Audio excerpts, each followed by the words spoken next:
In programming, we tend to idolize a few different programmers who have made huge contributions to the field of computer science, like Linus Torvalds or Lemonade, that guy who made the Lewis Snip plugin for NeoVim. And I don't know, I could go on. Fabrice Bellard, creator of FFmpeg, Brian Moonlander, creator of Vim.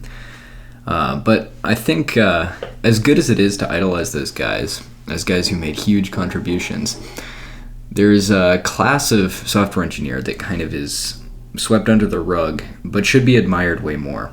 And that's like the senior software engineer who just like optimizes a lot of things of their life. And I know a lot of these characters. Well, I know 3 or 4 of these characters personally. I think a great public-facing example is the YouTuber Ben Valek.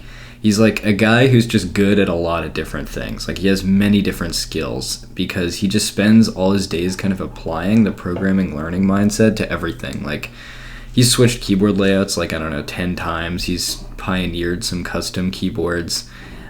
He has a whole family. He has like a software engineering job. He's constantly inventing new things. He has like 20 different hobbies. He can also like repair cars and probably cook really well and messes with chemistry and stuff. And there are other characters like that too. I know in my life, like I know some like family friends that kind of have started their own companies, and a lot of these guys typically have families that are like very successful and have like a lot of them will kind of do their own carpentry and wiring and work on their houses.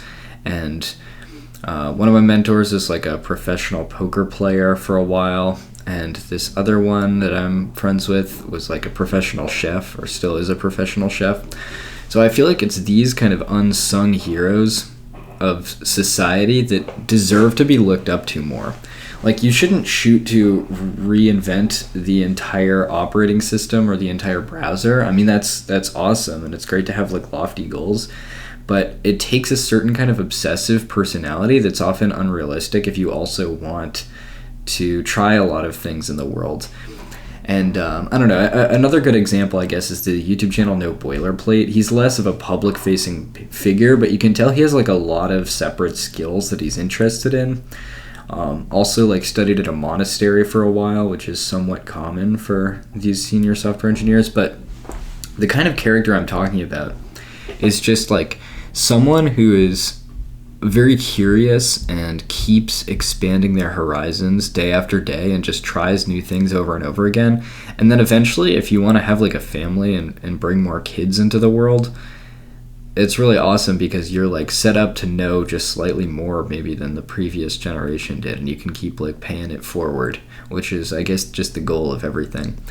I was feeling kind of existential the other day, so I was reading, and by reading I mean listening to a podcast summary of Ethics of Ambiguity by Simone de Beauvoir, which is kind of about the human condition and like realizing that we don't know everything and we're just kind of all figuring it out. It's like the world is a great unknown, and the patterns we recognize are just patterns, and they might break at any point.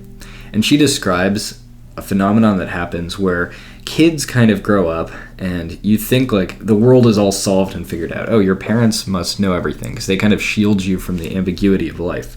And then you reach a certain age and realize that your parents are not perfect. They just have some hot tips to share with you about the world. And that's pretty much what everyone is. Even the most successful people have their limitations.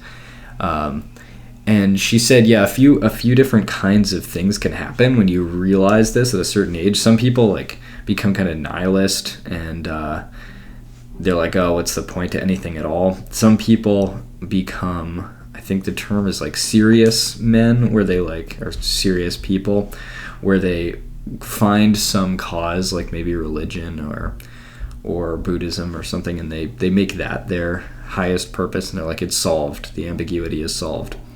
She would argue there's no solving the ambiguity, and that's just kind of the nature of how things are, and that's okay. But what the book kind of eventually, the conclusion it comes to, and I'm probably horribly butchering the conclusion of this book, is all we can do really is pay forward freedom that was given to us by the people before us.